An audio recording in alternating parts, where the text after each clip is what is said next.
Oh, it's recording. Hey, what up? Hello, it's Olivia back with a video that has been a long time coming. I've been wanting to put this together for quite some time and I'm just now getting around to it. So basically it's how I afforded to study abroad, which is one of the questions I got probably the most because the truth is studying abroad is expensive, and that's a big reason that a lot of people are afraid to study abroad. So I just kind of want to break it down for you and be super transparent about costs and what I did in order to spend 3.5 months studying in Florence. Jack is not here with me. Boo. It's just me today. Sorry guys. I'm in my bedroom back home. I've been home for about a month now. And I don't know where my tripod is, so my camera is currently set up on a kitchen chair, my yoga block, and 2 books. So if I start to look panicked, it's probably because my camera's about to fall over. But so far so good. So let's get into it. When I ask people what's holding them back from study abroad, the most common answer I get is it's hella expensive. And it is. Spending over 3 months in another country without any income is expensive, but you may be surprised to know that the cost of the actual program is not entirely much different than staying in state for a semester. Basically in this video I want to break down exactly how I took out the same amount of loans for a semester as I would have in state. Going into this, my primary goal was to not have to take out any private loans. Now I pay for college myself, and yes, that means taking out the dreaded student loans, dun dun dun, but I also know what I'm investing in and as far as my education and my experience, and so I couldn't think of a better way of taking out student loans than for a study abroad trip. So a few thousand in loans in exchange for a chance of a lifetime is kind of a no-brainer for me. But again, this is like a personal opinion and everybody's financial situation is different. So this is basically how I did it. The first thing I did was I researched to find the right study abroad program for me. I did a lot of research. I initially kind of stuck to Italy because that's where I knew I wanted to be, and Florence in particular was always a place I just could see myself studying, and something was just drawing me to it. So that's when I discovered SAI programs, which is the program provider I decided to choose, and I can say out of all the research I have done, their program was the cheapest for a semester-long program. The total of the SAI program that I did in Florence for the spring semester was $13,495.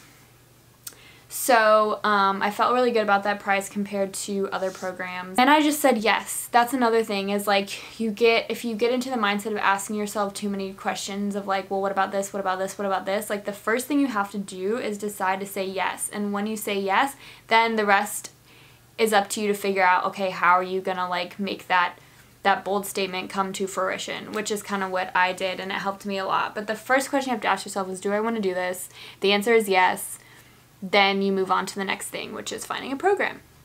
But SAI are great. I'll link them down below so you can check them out yourself. The second thing I did was I applied for scholarships. Now, a few people told me about some really prestigious scholarships that like a gazillion people apply for and you have a really slim chance of winning, and those are all great. I can list some right here for you, but what I did is I focused on scholarships offered by my college, so Georgia State University, and then also by SAI programs, and I was fortunate enough to get a scholarship from Georgia State as well as SAI, and that helped decrease the total cost by a significant amount.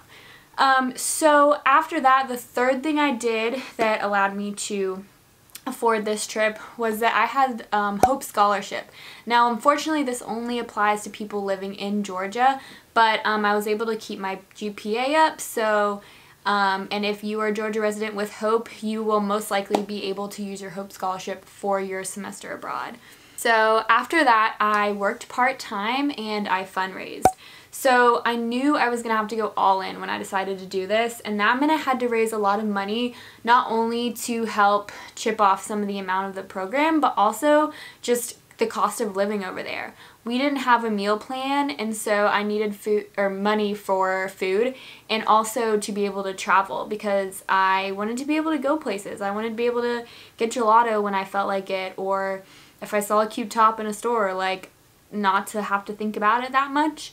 And so I wanted like I didn't want to have like a strain on basically what I was able to spend. So I knew I was going to have to work really hard. So I did this in a few different ways.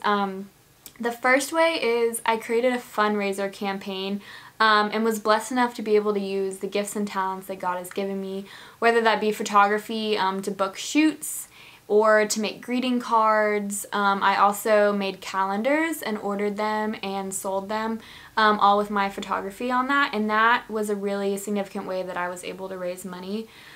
I also picked up extra shifts at work. I worked at a boutique at the time, and so I did that, and I also had a few side jobs here and there that I would pick up to try to make a little bit extra money for study abroad. And I put all those earnings, or as much as I could, straight into my trip. So I opened up a separate savings account called Study Abroad Savings, and I just started building money into that and just would not allow myself to touch it. I also rarely ate out. I rarely basically spent money on anything that I didn't need to. So in order for all that money to go towards my trip. Another thing I did is I sent out a dozen or so letters to friends and family who weren't on social media and asked if they wanted to contribute financially to the trip in exchange for a postcard. So that could be a fun way to do something as well. So the fifth thing I did is I did use federal aid. Now, federal aid includes your subsidized and your unsubsidized loans. And so those are from the government, and the amount awarded is dependent on your FAFSA application. So I chose to take out all the federal loans that I was eligible for. I was significantly blessed enough to not be able to take out private loans, which again was my ultimate goal. So I felt really comfortable with this situation. But yeah, those are pretty much all the tips I have. But I think it just starts out with first, like, deciding if you want to go. And once you have the mindset of, like, yes, I'm doing this, then you'll be more motivated to find, okay, like, what's my next step? How am I going to get from point A, deciding I'm going to do this, to point B, which is, like, actually going and having the funds to go. So just to be transparent, I had about $5,500 in spending money for 3.5 months, and that was more than enough.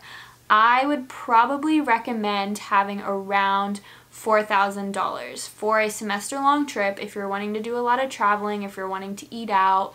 I did book a few Airbnbs and stuff in advance, so I didn't really count that money that I spent, but just to be over there, I would suggest around $4,000, which sounds like a lot, but if you work hard and you just go for it, anything is possible. And I will say I am 100% thankful for all the hard work. It pays off.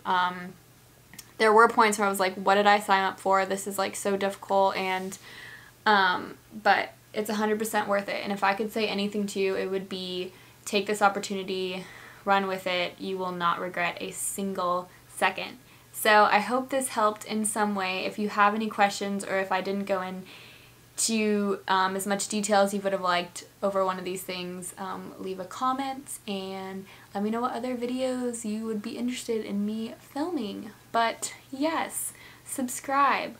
We'll be wandering. Okay, I'm gonna stop talking now. Au revoir, goodbye, ciao, whatever. Go travel the world.